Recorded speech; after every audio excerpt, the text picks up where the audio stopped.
여러분 안녕하십니까? 미래포럼 2050의 송지현입니다. 안녕하세요. 한창환입니다. 네, 우리 신체 기관이 여러 곳이 있습니다만은 그 신체 기관 중에서 가장 욕심이 많은 곳이 어딘 줄 아시겠어요? 바로 사람의 이 두뇌라고 그렇죠. 하는데요. 네. 크기는 뭐 크진 않아요. 네. 1kg에서 한 1.4kg 정도 된다고 하니까 작은 거죠. 전체 몸의 2%밖에 되진 않습니다만 하여튼 네.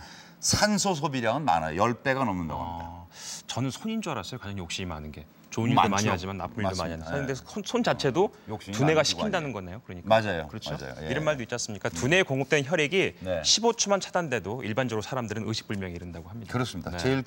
제일 좀 끔찍하다고 그럴까요? 그것은 이제 뇌세포가 약 1천억 개가 되는데 태어나면서부터 이것이 매일 감소한다고 그러네요. 그러니까 1초에 한 개씩 매일 10만 개 가량이 감소를 한다는 얘기고. 지금도 우리가 얘기하고 있는 이 와중에도 계속 감소되고 있다는 얘기죠. 네.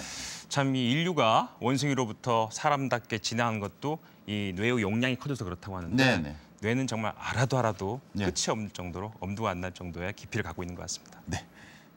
뇌의 그 크기는 아니고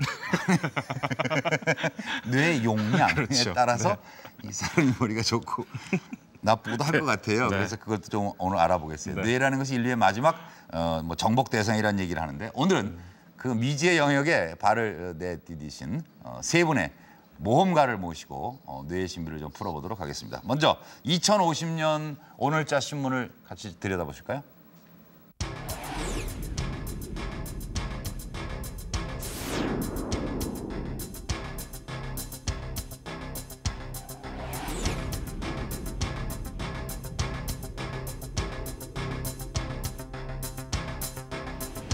수세기 동안 인체의 마지막 정복지였던 뇌.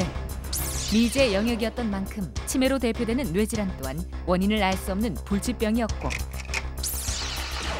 천수를 누리는 수명 연장의 축복 속에서도 치매에 걸린 많은 노인들은 절망의 늪 속에서 해선 안 될 선택을 하곤 했다. 2026년을 기점으로 이미 초고령화 사회에 돌입한 우리나라. 치매의 정복은 사회 안정을 위한 선결 과제였던 것이다. 그러던 2050년 이런 과거에 안녕을 구할 수 있게 됐다. 바로 국내 연구진에 의해 치매 완치제가 개발된 것.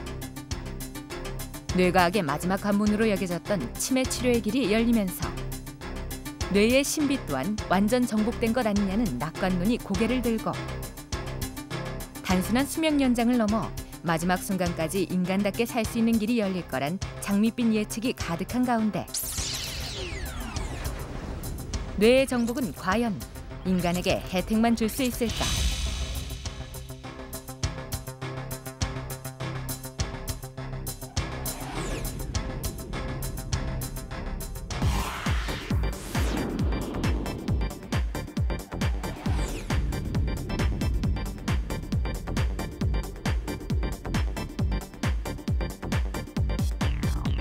뇌 연구의 수혜는 치매 극복에 그치지 않는다.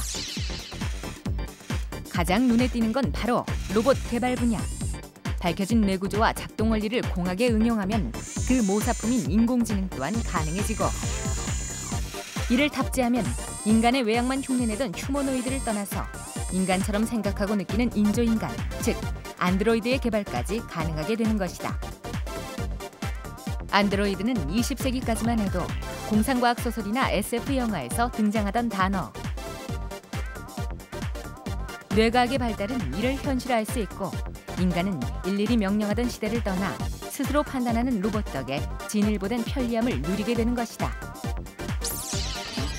또 다른 혜택은 바로 뇌 기능의 향상. 뇌작동의 원리를 깨우쳤기 때문에 그 기능을 향상시키는 방법도 쏟아지게 될 거라는 것. 누구나 마음만 먹으면 아인슈타인이 되는 시대가 오는 것이다. 판도라의 상자와 같은 뇌 연구의 미래. 인류의 마지막 정복지인 뇌는 과연 그 비밀을 드러낼까?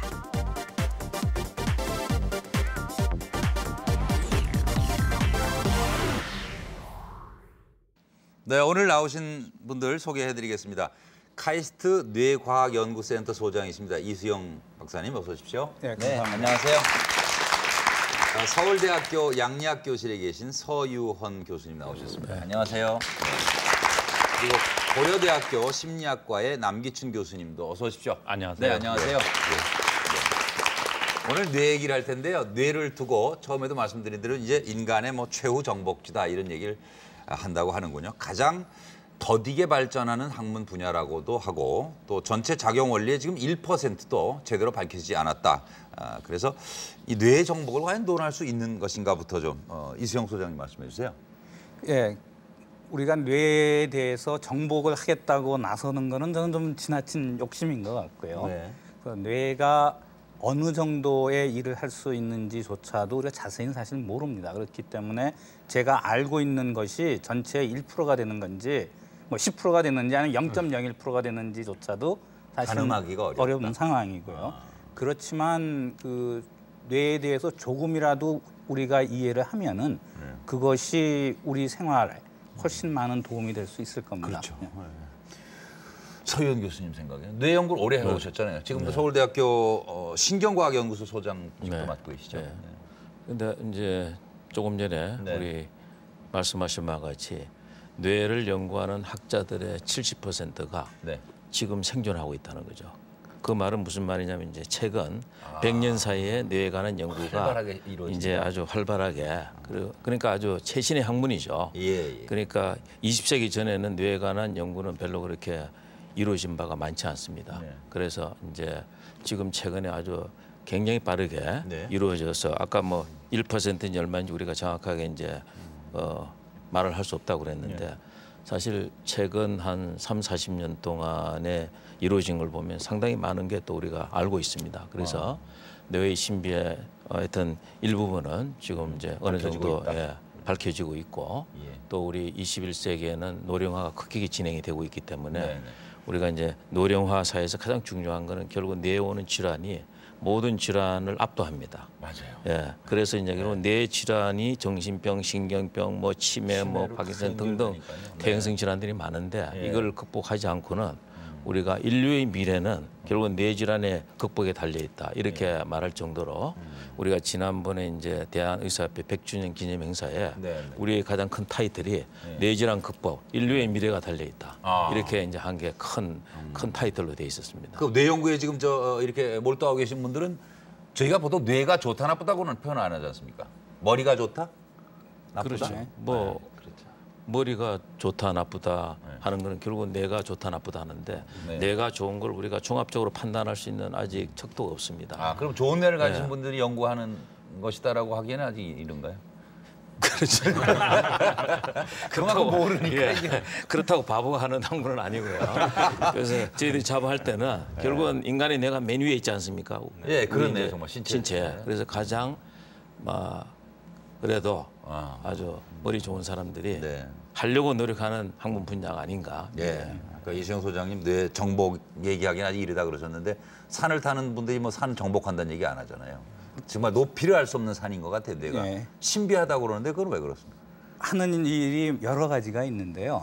그 중에서 우리가 생각하면 생각할수록 미처 모르던 현상들을 저희가 이해를 하기 시작을 하게 됩니다. 그래서 다 아는 거라면 사실 신비할 이유가 하나도 없는데요. 그러니까 모르기 때문에 신비하다는 이야기를 할 수밖에 없고요. 그다음에 이걸 연구하는 사람들은 따라서 뭐 머리가 좋은 사람이냐 나쁜 사람인지는 저는 잘 모르겠습니다. 다만 용감한 사람은 틀림없어요. 그러니까 미지에 또는 이것을 열심히 연구해서 우리 인류 사회에 얼마나 도움이 될 건지 자기 스스로 믿고서 그걸 달성하려고 노력을 하는 만큼 용기가 있다는 거죠. 그래서 용기 있는 사람이 하는 학문이다. 그렇게 이야기하고 있습니다. 알겠습니다. 그래서 얼마 전에 올드리 학설이라는 분이 용감한 신세계라는 책을 썼지 않습니까? 결국은 이제 용감한 신세계는 결국은 뇌의 신비를 밝히면은 용감한 앞으로 미래의 신세계가 열린다 이런 말을 우리가 이제 다른 외국 학자들이 많이 이제 표현합니다. 그러니까 학스리가 말한 용감한 신세계는 뭐냐? 바로 인간의 뇌의 신비를 어느 정도 밝혀서 그에 의해서 인간과 닮은 로봇이나 혹은 인간의 뇌에 관한 정신현상, 복잡한 감정, 행동이 우리가 점차적으로 해결이 되면은 우리가 상대방의 감정, 정신 상태를 어느 정도 우리가 예측 가능하고 어떤 행동을 예측 가능하니까 어떤 폭력 사태, 사회적인 어떤 여러 가지 범죄를 우리가 예방하는데도 굉장히 많은 도움이 되죠. 예. 그런데 저 남 교수님은 심리학 하시잖아요. 네. 재미없을 것 같아요. 잘 몰라야 내가 나를 모르는데 그래야 좀 살만한 거지 뭐 내가 감정이 나빠질 것이다 이런 걸 너무 다 알게 되면 좀 재미가 없어지지 않을까? 현실적으로 뭐 그게 다 알려질 수 있겠습니까? 그 심리학은 이제 그 사람의 행동을 네. 이제 설명하는 학문인데 예. 왜 그런 행동을 했을까? 예. 이제 이런 걸 설명하는 학문입니다. 그러니까 그 중에 하나가 뇌를 가지고 설명하는 것이 이제 심리학의 한 분야인데 예. 사실 뇌가 신비한 거는 정말로 여러 가지가 있습니다. 예를 들면 그 제가 지금 47살인데 네. 그 예를 들어서 여러분이 그 영화 한 편을 한번 다운 받으려고 한번 생각해 보십시오. 그 용량이 얼마나 크고 그래서 얼마나 느린가. 근데 저는 47년 동안 거의 매일 동영상을 하루에 한 뭐 15시간 이상을 받은 거거든요. 그렇죠. 근데도 저는 그걸 다 기억을 하고 있고 또 어떤 일을 떠올리려고 그러면 뭐 순식간에 그 정보를 찾아냅니다. 그러니까 이렇게 운영이 될 수 있는 그런 시스템이 이 세상에 없죠. 이제 그런 걸 보면 뇌의 능력이 너무너무 무한하고 이제 이렇게 보면 참 신비하다. 뭐 이렇게 생각할 것 같습니다. 예. 그런 말들이 많아요. 도스토옙스키가 한 말 중에 꿈을 밀고 나가는 힘은 이성이 아니고 희망이고 두뇌가 아니라 심장이다. 막 이런 얘기가 있거든요. 일상적으로 우리가 영혼이나 마음이나 심장이 다 했을 것이다 이렇게 생각했던 일들이 두뇌 연구가 본격화되면서 다 두뇌가 했구나 이렇게 판단이 되고 있거든요. 그럼 두뇌와 뇌 관장하는 영역이 어디까지인가 그 범위를 좀 설명해 주셨으면 좋겠어요.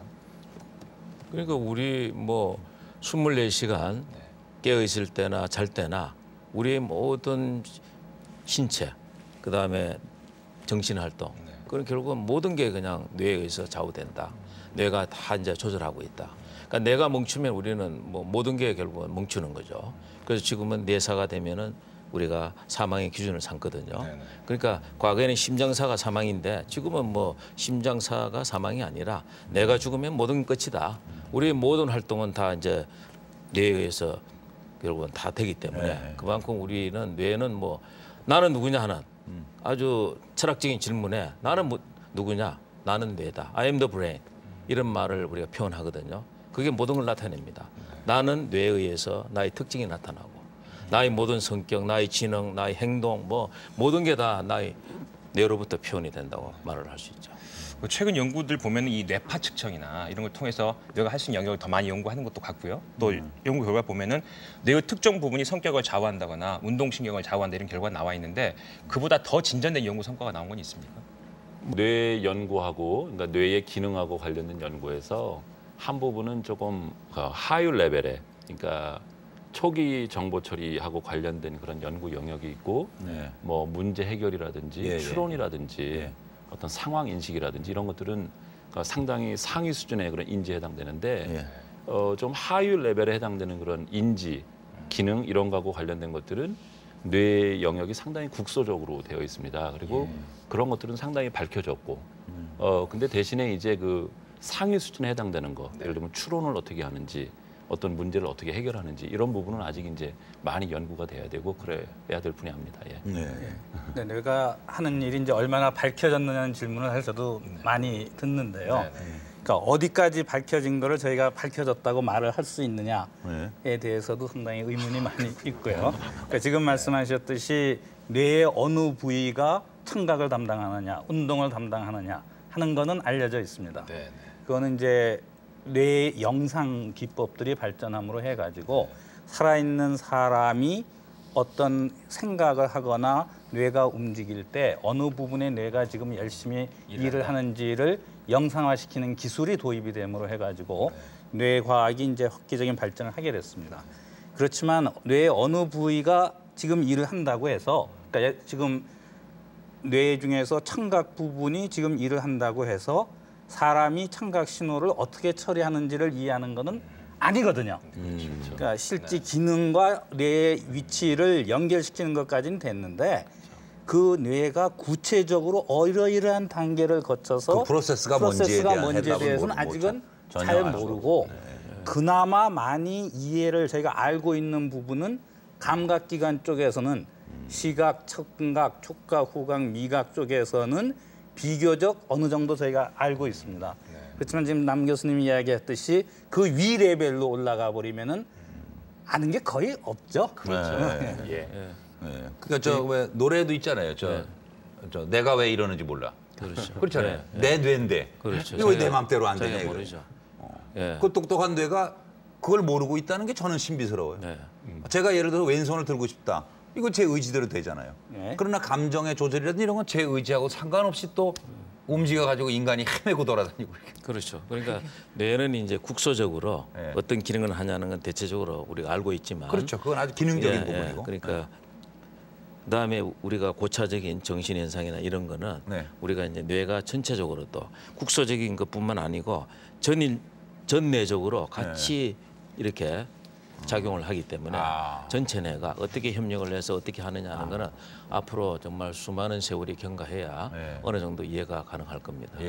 그래서 거기에 또 한마디를 더 보태면은 이게 그래서 어느 한 분야의 문제가 아니에요. 지금 이수영 교수님이 설명하신 것처럼 뇌의 영역을 알더라도 그 영역에서 어떠한 일이 일어나고 있는지를 밝히려면 예를 들면 저희 심리학자 같으면 1번 기능, 2번 기능, 3번 기능이 요러요러한 식으로 작동을 한다.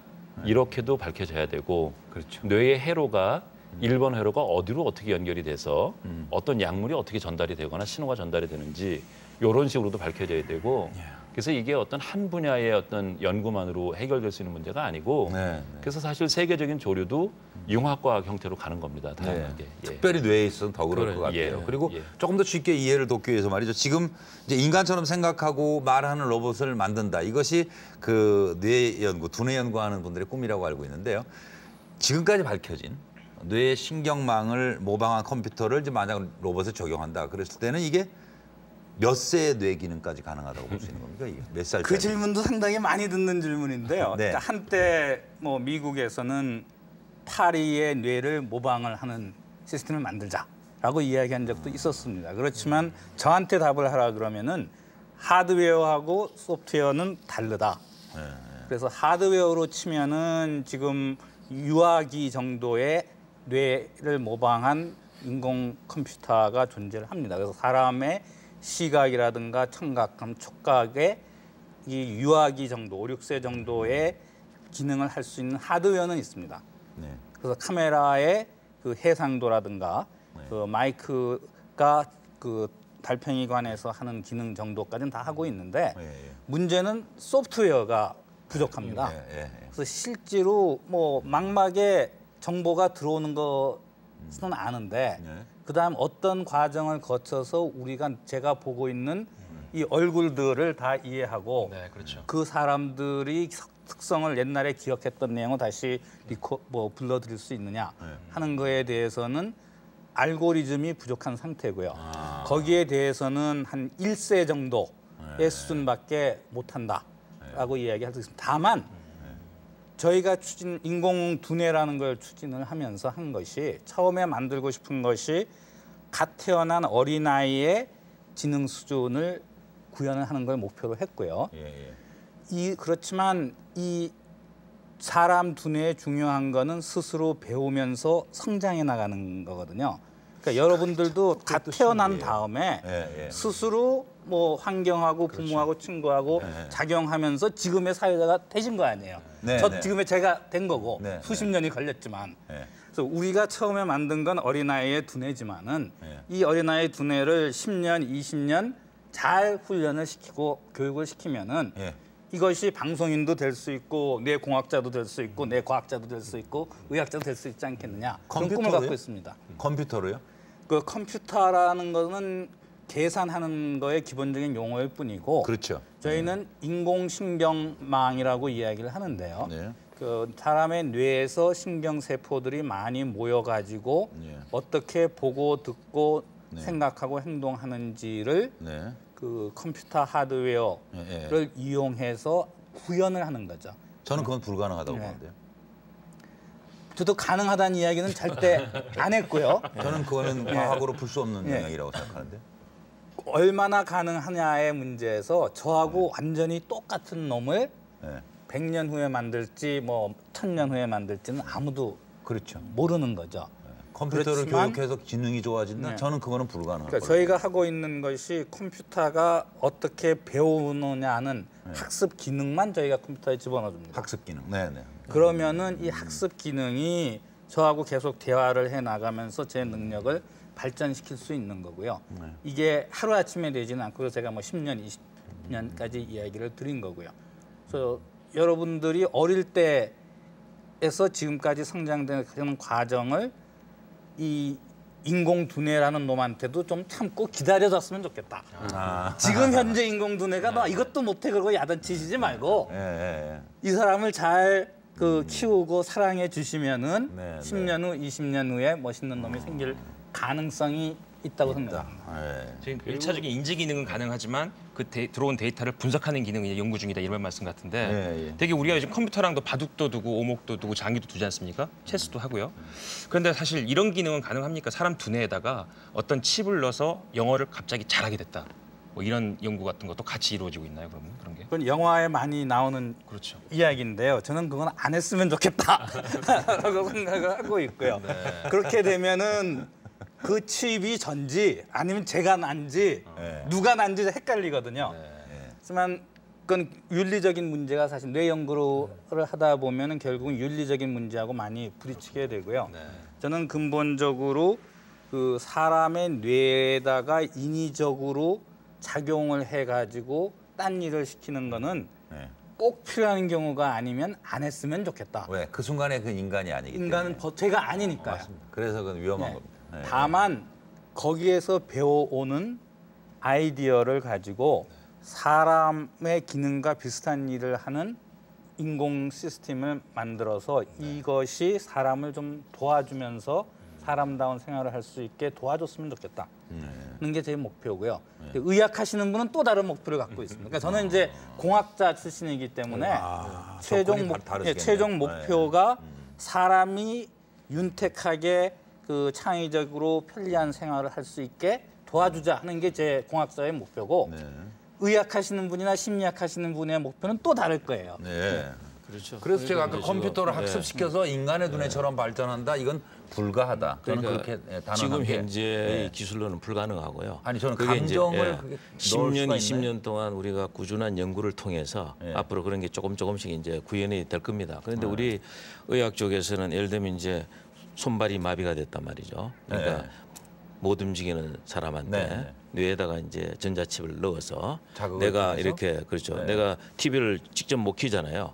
그런 걸 우리가 이제 자기가 뇌의 신호에 의해서 그거를 전달해서 TV를 키게 한다거나 하는 거는 이제 아까 말한 대로 우리가 근본적인 과학의 목표는 인간의 웰빙이거든요. 인간의 가치관이나 윤리관을 손상하지 않으면서 인간의 여러 가지 활동을 우리가 이제 도와줘서 정상적인 상황으로 회복시켜주는 게 우리의 가장 이제 파이널 골이기 때문에 그런 걸 생각한다 그러면은 아까 지금 벌써 외국에서는 이제 한 7, 8차례의 그러한 뇌에다가 칩을 심어서 지금 말한 대로 그런 걸 대신하는 수술이 미국에서는 이미 이제 시행이 됐습니다.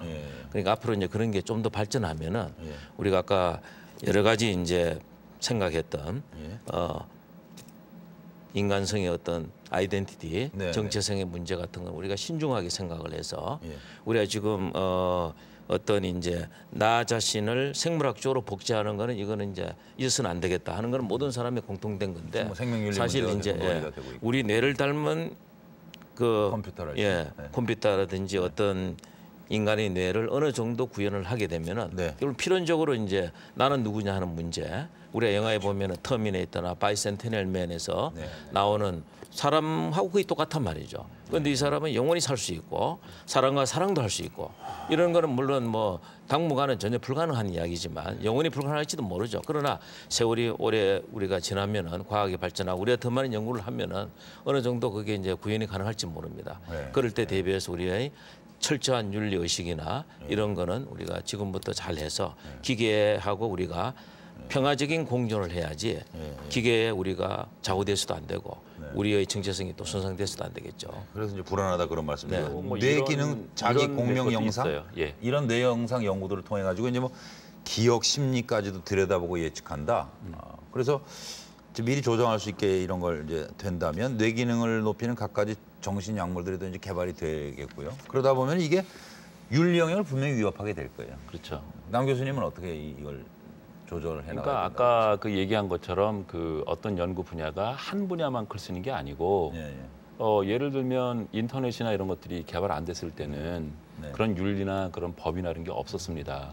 근데 정보 사회 되면서 뭐 그냥 어떤 이름도 밝히지 않고 뭐 어떤 사람은 막 욕하고 그러면 문제가 되잖아요. 그러면 거기에 대한 법이나 어떤 윤리를 만들어내야 되잖아요, 그죠?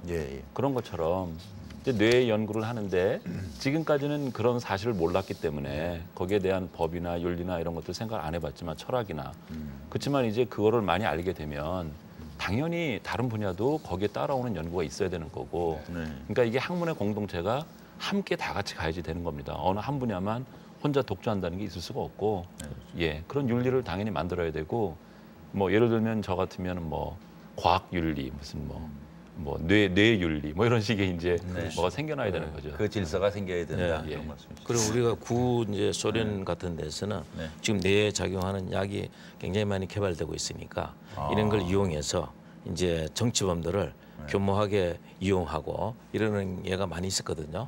그러니까 이게 이제 좋은 방향으로 어떤 정신병에 이거를 잘 이용이 되면은 예를 들면은 이제 뷰티풀 마인드에 나오는 실제 인물처럼 정말 노벨상까지 받을 수 있는 이러한 치료가 되지만은 이게 정상적인 사람한테 잘못 악용이 되면은 아주 사람의 정신 상태를 이제 변화시켜서 어떤 정치적 사회적인 목적으로 이용할 수도 있단 말이죠. 그러니까 우리는 항상 지금 우리 남 교수가 이야기한 대로 우리 모든 학문 분야는 같이 항상 이렇게 발전하면서 서로의 이러한 이제 이쪽에서 못 보고 있는 걸 다른 학문 분야에서 이렇게 봐가지고 서로 앞날에 우리 미래 세계는 결국 이런 게 결국은 굉장히 큰 문제가 될 겁니다. 그러게요. 두렵다는 생각 그렇죠. 들어요. 굉장히 두렵죠. 약 하나 먹고 약 하나 먹고 갑자기 여당 약을 먹이면 여당이 되고 야당 약을 먹이면 야당이 되고 좌파 약을 먹으면 좌파가 되고 그렇게 될 수 있죠. 그렇죠?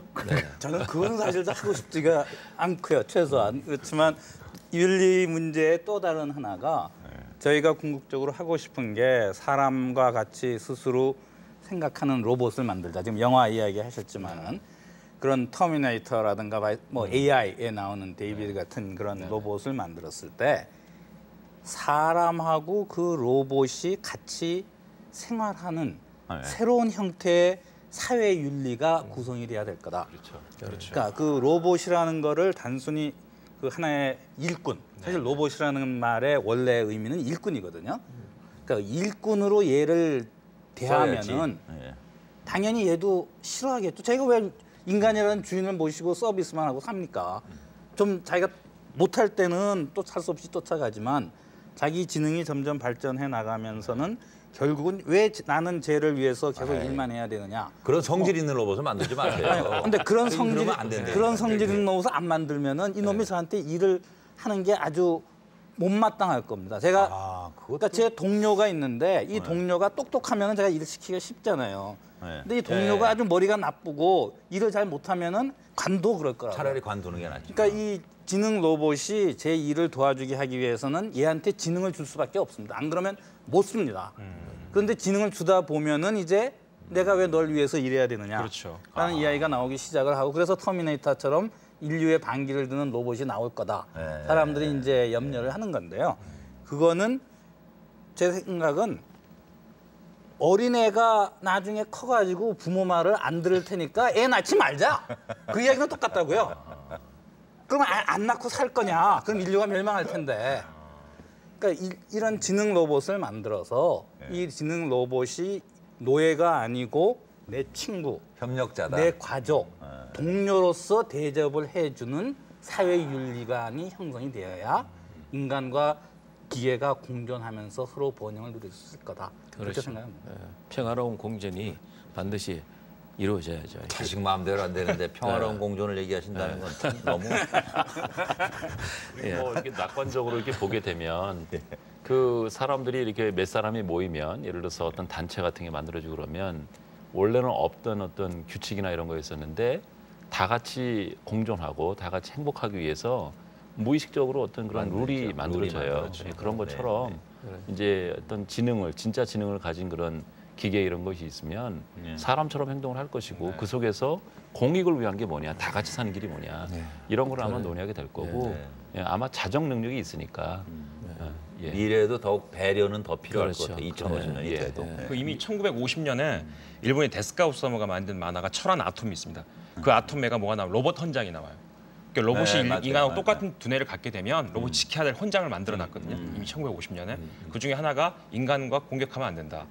인간을 도와줘야 된다. 뭐 이런 걸 갖고 그런 또 헌장을 보고 로봇이 고민하는 부분이 나옵니다. 내가 왜 참아야 되나 인간에게 뭐 이런 부분이 나오는데 인간하고 똑같은 지능이 커가면 커갈수록 로봇도 고민하게 될 것 같은 생각이 들어요. 그런데 더 이제 무서운 거는 그 만화를 이번에 새로 리메이크한 만화가 최근에 나왔는데 플루토라는 만화는 아톰처럼 쇠로 만든 로봇이 아닐 거다. 앞으로는 사람인지 로봇인지 분간이 안 될 인공지능이 걸어다니는 시대가 올 것이다. 뭐 몸도 신체도 그렇게 만들 수 있으니까 과학이 발달하면. 그렇게 될 경우가 발생한다면 사실 우리가 그런 로봇을 보고서 인공지능을 계속 개발할 그 여지가 있겠는가라는 고민도 들거든요. 어디까지 한계가 있을 것 같다는 생각도 드는데 인공지능에 대해서. 그러니까 우리가 아까 말한 대로 그런 걸 개발해서 인간의 휴먼 웰비잉을 우리가 이제 하는 게 파이널 골이기 때문에 뭐 우리가 좋은 방향으로 우리가 계속 연구를 해야죠. 그걸 미리 두려워할 필요는 없다. 미리 두려워하지 말고 우리 스스로 그런 규칙을 만들고. 그리고 중요한 게 뇌파 연구에 대해서 궁금하지 않으세요? 네, 그렇습니다. 사실 우선 그 우리가 가까이. 뇌파 연구가 더 많이 확장되다 보면은 우리가 지금 밤마다 꾸는 꿈의 세계까지도 그러게요. 판명될 수 있지 않을까 이렇게 생각하시는 분들 많거든요. 어떻게 생각하세요? 뭐 저도 이제 뇌파를 가지고 인지 영역에서 연구를 하는데 이제 뭐 현재까지 알려진 것들은 예를 들어서 단어를 우리가 알거나 그러면은 어느 시간대에 어떤 부위에서 어떤 뇌파가 나오는지를 알아요. 그래서 이제 꿈 같은 경우에도 어떤 종류의 꿈을 꾸냐에 따라서 그게 뭐 자세한 내용까지는 모르지만 이게 뭐 조금 불쾌한 건지 유쾌한 건지 이런 정도는 알 수 있죠. 이제 그런 거를 알 수 있고 근데 이제 이런 뇌파나 이런 것들은 인간 두뇌가 활동하는 것을 외부에서 측정한 하나의 그런 측정치일 뿐이에요. 그러니까 그거를 하나 알았다고 해서 속을 모두 다 알았다고 하는 것은 사실 조금 말이 안 되는 얘기고 그래서 그거 가지고 모두 된다고 보기는 좀 어렵겠어요. 더 발달하면 자는 사람의 머리에다 이렇게 뇌파 측정기를 꽂아놨다가요. 아침에 전날 밤에 꿨던 꿈을 다시 녹화된 걸 볼 수 있는 그런 기술까지는 개발이 안 될까요? 그렇게 연구를 주장하시는 분도 있고요. 저도 가끔 농담 삼아 앞으로는 시험이라는 게 입시라는 게 없어질 거다.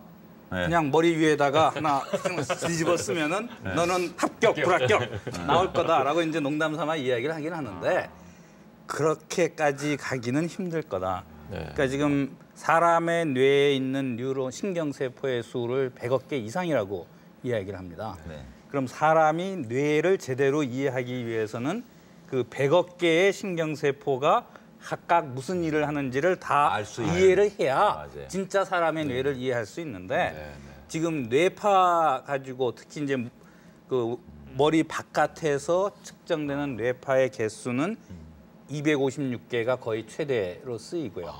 그러니까 100억 개에 비해서 256개는 아무것도 아닌 거죠. 왜 인간의 뇌를 정말 소우주라고 하는지 인간 그걸 좀 이해가 되는데 뇌를 알면 그래서 인간과 이 지구의 신비 그리고 우주의 비밀까지도 알게 될 것 같다는 생각이 들고요. 아직 그렇지만 이제 걸음은 좀 더뎌 보입니다. 인간의 뇌 연구 어디까지 왔는지 잠시 준비한 화면을 보신 뒤에 이야기를 이어가겠습니다. 1000억 개가 넘는 별이 빛나는 은하계. 한눈에 볼 수 있는 별의 수만 2000개니 우주의 규모란 상상도 쉽지 않다. 하지만 같은 규모의 소우주가 우리의 몸 안에도 있다. 그것은 바로 뇌. 1000억 개 이상의 신경세포 뉴런이 모여 작지만 무한한 가능성을 품고 작동한다. 우주가 미개척지이듯 뇌 연구도 진행 중인데 19세기부터 시작된 뇌 기능 지도 제작은 아직도 미지의 영역이다. 동물과 인간을 구별짓는 건 바로 발달된 대뇌피질. 그 부위에 따라 언어, 운동 능력, 청력 등 담당하는 기능도 다른데 마음도 뇌에서 만들어진다. 감정이 만들어지는 되뇌 변형계는 뇌의 안쪽. 감정을 읽거나 감정을 나타낼 수 있게 한다. 무의식적인 기억은 소뇌가 담당한다. 33은 9라고 바로 대답하는 원리가 소뇌에 숨어 있다. 하지만 뇌 속의 뇌라고 불리는 최상위 중추는 바로 전두연합령. 인간을 가장 인간답게 하는 부분으로 뇌 전체를 총괄하고 감정을 제어한다. 이렇게 밝혀진 연구 결과는 더 가깝게 그리고 편리하게 실용화되고 있다. 인공지능 로봇은 4살 수준까지 자랐고 리모컨이나 버튼 없이 뇌의 신호를 바로 해독, 생각대로 움직이는 기계도 개발 중이다. 또 다른 응용법은 뉴로 마케팅. 신상품에 대한 소비자의 뇌 반응을 살펴 상품의 매력도와 가능성을 가늠한다. 일반인에겐 뇌를 좋게 하는 훈련법이 인기다. 이제 웰빙보다 웰싱킹하는 시대가 된 것. 아직 그 1%도 밝혀내지 못했다는 뇌의 신비. 그래서 더 많은 시선이 뇌를 주목하고 있다.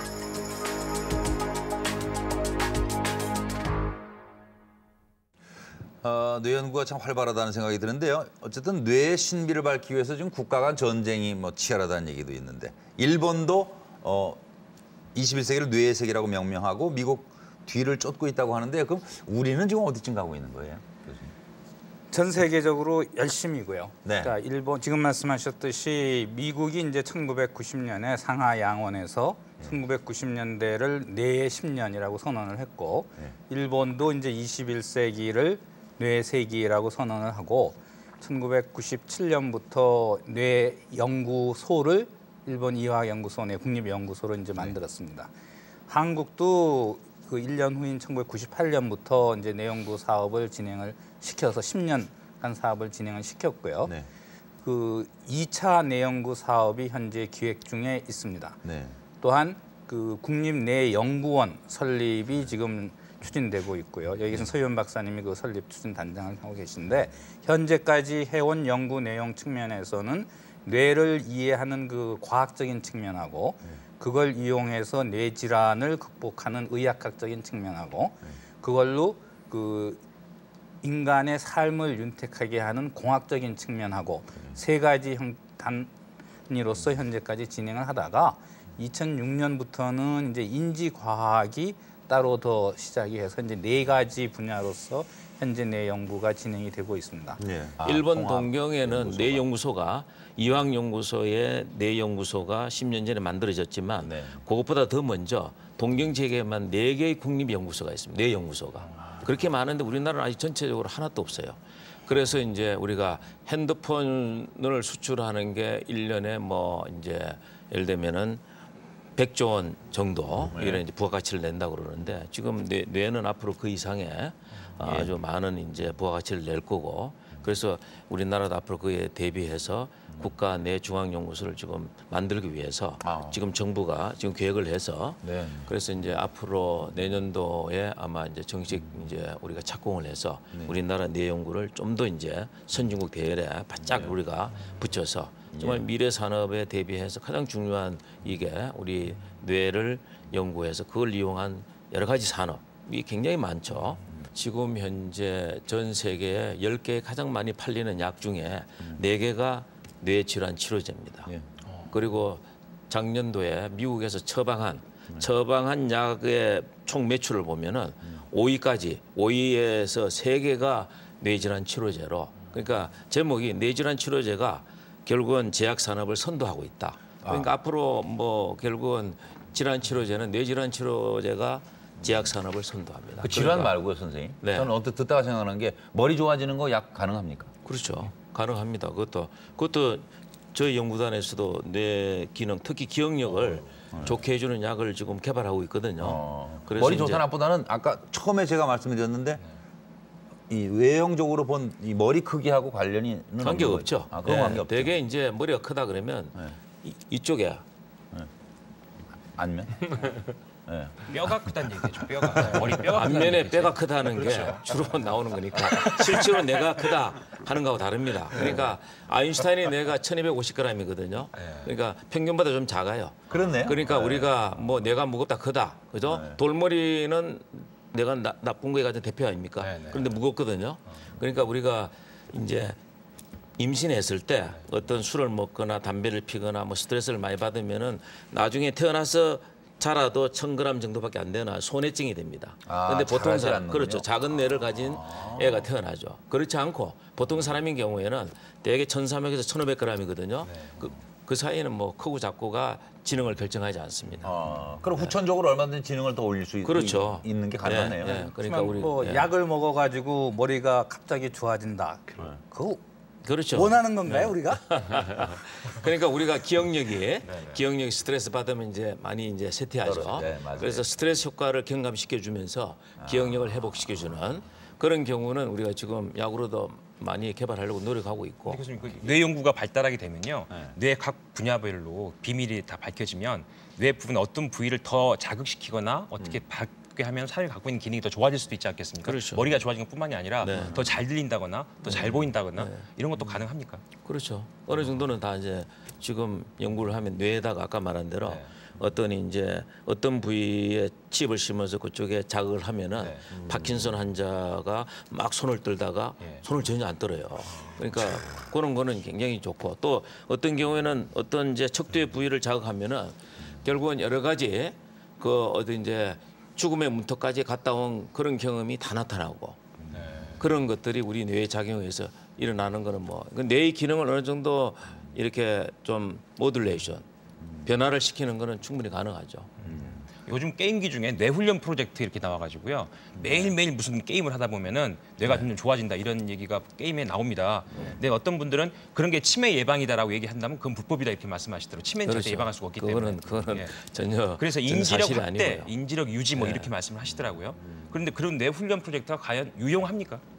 그러니까 이제 그런 뭐 예를 들어서 지능이나 이런 것도 물론 그 하드웨어에 속하는 뇌 자체가 건강하고 잘 유지가 되는 거 혹은 개발되는 거 이것도 굉장히 중요하고 또 한편으로는 지능이나 이런 것들이 그 사회적인 가치에 의해서 바뀝니다. 그러니까 예를 들면 아프리카에서 사냥을 하는 사람이 높은 지능을 갖는 경우하고 지금 우리 같은 사회에서 지능이 높다고 하는 사람하고 어떻게 같은 차원으로 그게 판단이 되겠습니까? 그러니까 지능이라든지 인지 기능이라든지 이런 것들이 사회의 어떤 그런 가치에 따라서 변하는 것이에요. 그러니까 뇌의 하드웨어 자체를 연구하는 것도 물론 중요하고 그다음에 이제 그런 기능 쪽을 연구하는 것도 중요합니다. 그래서 그거를 뭐 어떤 획일적인 어떤 하나의 그런 잣대로 모두 얘기하는 것은 좀 어렵고 그렇다고 생각합니다. 그래서 저는 그 뇌 지능을 그 증진시키기 위한 그 전자기기, 뭐 게임기 이런 것들이 현재 많이 쓰이고 있고 미국에도 보면 그 스트레스를 해소하는 전자기기들이 많이 팔리고 있습니다. 근데 또 다르게 생각하면은 그 우리가 매일 신체를 단련하듯이 뇌도 단련시킬 수 있지 않겠느냐 그런 철학에서 이제 그런 기기들이 나오기 시작을 하는데 제 또 다르게 생각을 하면은 뇌를 단련하는 것이 이 전자기기에서 게임을 하는 방법만이냐? 물론 안 하는 것보다 당연히 좋습니다. 일단 머리를 쓰는 거니까. 그렇지만 다른 방법으로 진짜 멋있는 뭐 생각을 한다든가 글을 읽는다든가 뭐 창의적인 예술에 종사를 한다든가 그게 훨씬 더 지능을 발전시키는데 도움이 되는 거지 이거 게임기 해가지고 이거 하는 건 아니라고 생각이 듭니다. 게임기에 몰두해서 거기 탐닉하면은 결국은 내가 망가집니다. 결국은 좋아지는 게 아니고 그러니까 책을 읽고 그다음에 쓰고 말을 하고 하는 게 가장 좋게 뇌를 훈련하는 법입니다. 아, 그 뇌 훈련이 결국 사람의 머리를 좋게 하는 거죠. 그렇죠. 우리가 이렇게 신체를 훈련하듯이 뇌도 하고 음악 듣고 책을 많이 보고 이런 그렇죠. 식의 그게 가장 좋은 방법이지. 전자기기를 이용해서 한다. 전자기기에서 나오는 전자파 우리 해가 많습니다. 그다음에 거기에 또 그것만 탐닉하면 특정 뇌 부위만 또 작동해요. 그러니까 뇌가 지치면은 망가지거든요. 뇌는 상당히 잘 쉬어야 되고 또 이렇게 해야만 작동을 잘하거든요. 그러니까 끊임없이 그걸 하다 보면 내가 지쳐서 내가 망가집니다. 광고에서 그냥 한참 게임하다 뇌 연령이 30대 배우가 했는데 60몇 세 이렇게 나오니까 사람들은 놀래거든요. 그렇죠. 근데 게임기 열심히 하다 보면 갑자기 연령이 올라갑니다. 뭐. 그 게임을 다 알게 되니까 사람들이. 그래서 그 생각이 들던데 뭐 이런 말도 있습니다. 해부학자들한테 뇌는 가장 복잡한 구조물이고요. 또 과학자들한테는 여러 가지 신기한 물질의 보고고 의사들한테는 치료 곤란한 수많은 질병의 근원이고 너무 많습니다. 공학자들한테는 동경의 슈퍼컴퓨터고 생리학자들한테는 영원한 수수께끼다 이렇게 말이 있는데 이런 다양한 정의를 가지고 있는 뇌를 우리가 다 알게 돼버리면 인간이 더 이상 살 이유가 있을까요? 뭐 사실은 좀 그런 생각도 드는데. 걱정 안 하셔도 될 것 같습니다. 아마 다 이해 못할 겁니다. 영원히 우리는 뇌의 비밀을 다 알 수가 없고요. 많은 과학자들께서 열심히 연구를 해주셔서 정말 뇌과학에 있어서는 세계를 리드하는 그런 한국을 기대하면서 오늘 순서 마치겠습니다. 저희는 새로운 주제로 다음 주에 다시 찾아뵙겠습니다. 방청해 주신 여러분, 시청자 여러분 안녕히 계십시오.